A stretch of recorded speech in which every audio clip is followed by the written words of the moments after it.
حضور اکرم صلی اللہ علیہ وآلہ وسلم کی دین کی جتنی باتیں پہنچی ہیں اس کے لیے ایک ذریعہ ہے اور ایک واسطہ ہے اور ایک پل ہے اور ایک سڑک ہے اور ایک تسلسل ہے اور ایک تواتر ہے جس کے ذریعے سے دین ہم تک پہنچا ہے۔ امت کے باقی لوگوں نے حضور اکرم صلی اللہ علیہ وسلم کی نبوت کو نہیں دیکھا اور ختم نبوت کی مہر کو نہیں دیکھا۔ قرآن اور سنت کو براہ راست حضور اکرم صلی اللہ علیہ وسلم سے نہیں لیا، بلکہ قرآن اور سنت کو لینے کے لیے ان نے حضور اکرم صلی اللہ علیہ وسلم کے پاس بیٹھے اور آپ سے بیٹھ کر آپ نے قرآن و سنت کو لیا اور کے لیے ختم نبوت کے عقیدے کا اظہار روز اپنے گھر میں کرو۔ روزانہ اپنے گھر میں عقیدہ ختم نبوت کا اظہار کرو، اس لیے کہ دشمن بڑے طریقے کے ساتھ اور بہت منصوبہ بندی اور پلاننگ کے تحت زہر لوگوں کے ذہنوں میں اور دل و دماغ میں ڈال رہا ہے۔ اس زہر کو نکالنے اور اس کا اثر ختم کرنے کے لیے ضروری ہے کہ آپ عقیدہ ختم نبوت کا اظہار روزانہ کریں، اپنے گھر میں اپنے بچوں کے سامنے، کہ حضور اکرم صلی اللہ علیہ وآلہ وسلم آخری نبی ہیں اور آخری رسول ہیں، اور آپ کے بعد کسی نبی اور رسول نے نہیں آنا۔ نہ یہ کہ صرف آپ اس عقیدے کا اظہار کریں، بلکہ اس پر آپ وضاحت کریں اور اس عقیدے پر قرآن اور سنت کے دلائل کا ذکر بھی آپ اپنے گھر میں اپنے بچوں کے سامنے کریں، تاکہ انہیں یہ دلائل بھی یاد ہو جائیں۔ دنیا کے اندر کسی مقام پر کسی جگہ پہ وہ جاتے ہیں اور کوئی ختم نبوت کا منکر سامنے آ کر کوئی بات کرتا ہے تو میرے گھر کا فرد فوراً کھڑا ہو اور اسے جواب دے اور اس بات کا اظہار کرے کہ ہمارا گھر کا پہرا ہمیشہ جاری رہے گا۔ میں اس گھرانے کو بھی خراج تحسین پیش کرتا ہوں جن کے ہاتھ سے ختم نبوت کی تحریک چلی اور تسلسل سے اس وقت سے لے کر آج تک یہ ختم نبوت کے اس محاذ پر پہرا دے رہے ہیں۔ یہ کوئی معمولی بات نہیں ہے، یہ بڑی بات ہے اور بڑی اہم بات ہے۔ اس لیے آپ نے اپنے بچوں کو بھی عقیدہ سکھانا ہے۔ اس کے ساتھ ساتھ دوسری گزارش یہ ہے کہ آپ جہاں جائیں اور جہاں آپ بیٹھیں اور جس کے پاس آپ بیٹھیں، آپ ہر بیٹھنے والے سے اس عنوان پہ ضرور گفتگو کریں کہ حضور اکرم صلی اللہ علیہ وسلم آخری نبی ہیں۔ ہمارے ہاتھوں میں اس وقت جو موبائل ہے جس کو ہم میڈیا کہتے ہیں، یہ میڈیا ہمارے گھروں میں داخل ہوتے ہوتے ہمارے جیبوں میں داخل ہو گیا اور ہمارے جیبوں میں داخل ہوتے ہوتے ہمارے دماغ میں داخل ہو گیا اور اسے دل و دماغ میں بٹھا دیا گیا۔ اس پر کچھ لوگ خوبصورت سا مکالمہ اور لیکچر 5 منٹ کا دیتے ہیں، ہمارا نوجوان اسے سنتا ہے اور نوجوان کے ذہن میں ختم نبوت کا تاثر نہیں ہوتا اور اس کے پاس علم نہیں ہوتا، وہ اس مکالمے کو سن کر متاثر ہوتا ہے اور کچھ وقت بعد وہ اپنے ایمان کو کھو بیٹھتا ہے۔ اس کے ذریعے وہ ہمارے بچوں کے دل و دماغ پر قابض ہونا چاہتے ہیں۔ اگر یہ آپ کے پاس ہے اور آپ اس سے استعمال کر رہے ہیں تو اسے بھی آپ ختم نبوت کے تحفظ کے لیے استعمال کریں اور اس کے ذریعے سے آپ جو شیئر کریں یا جو لکھیں یا جو بتائیں یا جو چیزیں آپ دوسروں کو بھیجیں وہ ختم نبوت کے متعلق ہوں، علماء کرام کے لیکچر ہوں، بیانات ہوں، ختم نبوت پر دلائل ہوں، وہ دلائل آپ آگے دیں اور لوگوں تک پہنچائیں اور لوگ ان دلائل کو سنیں۔ کوئی لمحہ ایسا نہ ہو آپ اس عنوان پہ غافل نہ رہیں، اور امت مسلمہ کو اس عنوان سے غافل نہیں ہونا چاہیے۔ جس دن امت اس عنوان سے غافل ہو جائے گی وہ لوگ ہوشیار بیٹھے ہوئے ڈاکہ مارنے کے لیے، اور وہ ڈاکہ مار کر اس عنوان پر ہمارے ملک سے ایک قانون بنا ہے جو قانون ختم نبوت کے تحفظ کے لیے، کبھی اسے ختم کرنے کی کوشش کرتے ہیں اور اگر وہ ختم نہیں ہوتا تو اسے کمزور کرنے کی کوشش کرتے ہیں اور اس میں سوراخ کرنے کی کوشش کرتے ہیں۔ الحمدللہ علماء زندہ ہیں، علماء کے پیروکار زندہ ہیں، انہیں کسی بھی راستے سے اندر داخل ہونے کی اجازت نہیں دیں گے۔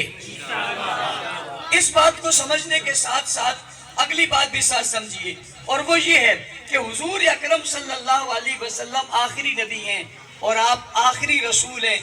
آپ کے بعد کسی نبی نے نہیں آنا اور آپ کے بعد کسی رسول نے نہیں آنا، یہ مسلمہ اصول ہے کہ آپ آخری نبی اور رسول ہیں اور آپ کے بعد کسی نبی اور رسول نے نہیں آنا۔ قرآن کریم نے یہ عقیدہ بتا دیا، ما کان محمد ابا احد من رجالکم ولکن رسول اللہ و خاتم النبیین۔ اور قرآن کریم میں دوسری جگہ آیا، والذین یؤمنون بما انزل الیک وما انزل من قبلک، وہ اس پر ایمان لاتے ہیں جو آپ پر نازل ہوا اور آپ سے پہلے نازل ہوا۔ بعد کا ذکر نہیں ہے، اس لیے کہ آپ کے بعد کچھ نازل ہونا نہیں ہے۔ اور آپ کے بعد کچھ نازل کیوں نہیں ہونا؟ اس لیے کہ آپ کے بعد نبی نے نہیں آنا، رسول نے نہیں آنا۔ دین نازل ہوا کرتا ہے نبی پر اور رسول پر، اسی لیے نبی اور رسول معصوم بھی ہوا کرتے ہیں، اس لیے کہ وہ دین کو وصول کیا کرتے ہیں اور پھر دیا کرتے ہیں۔ جب دین لیا جا رہا ہو اور دیا جا رہا ہو تو ایک معصوم کی ضرورت ہے۔ آپ کے بعد کسی دین نے نازل نہیں ہونا، یعنی قرآن کریم نے یا آسمانی کتاب نے یا آسمان سے کسی حکم نے آنا نہیں ہے، وہ ختم ہو گیا ہے۔ اب کسی نے نہیں آنا، اس لیے کہ اب نبی نے نہیں آنا۔ جب نبی نے نہیں آنا تو اب معصوم بھی کوئی نہیں ہے، جیسے نبی کوئی نہیں ہے ایسے معصوم بھی نہیں ہے۔ کوئی عقیدہ ہمارے ذہنوں میں ڈال کر کہ حضور کے بعد کوئی نبی ہے، شب ختم نبوت پر وار کر رہا ہے، اور کوئی دوسرے راستے سے آ کر کہ حضور کے بعد یہ معصوم ہے، شب ختم نبوت پر وار کر رہا ہے، اور پھر یہ بھی کہے کہ ان کا درجہ انبیاء سے زیادہ ہے۔ 12 آدمیوں کو سامنے لائیں، وہ نیکوکار ہیں، وہ متقی ہیں، وہ پرہیزگار ہیں، وہ ہمارے رہبر ہیں، وہ ہمارے رہنما ہیں، لیکن یہ کہہ کے کوئی ان کو پیش کرے کہ ان کا درجہ انبیاء سے زیادہ ہے، شب ختم نبوت پر وار ہے۔ تو جو پہلا حملہ ہے، اس حملے کے مقابلے میں بھی ہمیں میدان میں رہنا ہے۔ یہ جو دوسرا حملہ ہے، اس کے مقابلے میں بھی ہمیں میدان میں رہنا ہے۔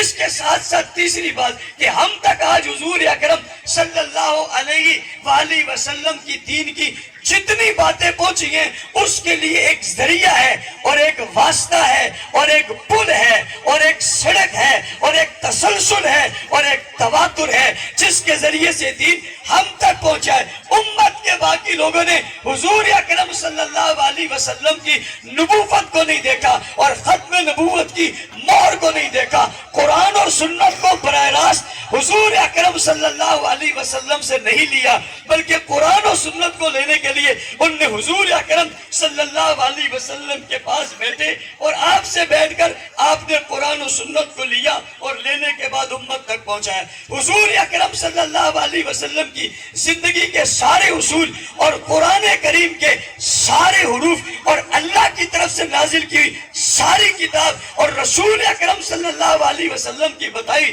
زندگی کے پوری زندگی کے تمام اصول اگر مجھ اور آپ تک اور دنیا تک پہنچے تو اس کا ایک ہی راستہ ہے اور اسے کہتے ہیں صحابہ کرام۔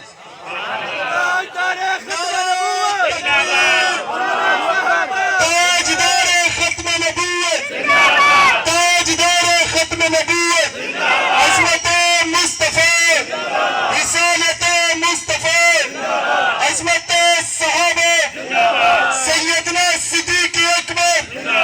سیدنا فاروق اعظم، نعرہ تکبیر۔ اور چونکہ مختصر ہے، اگر آپ نعروں میں وقت لے لیں گے تو مجھے دوسری جگہ بھی پہنچنا ہے، بات ذرا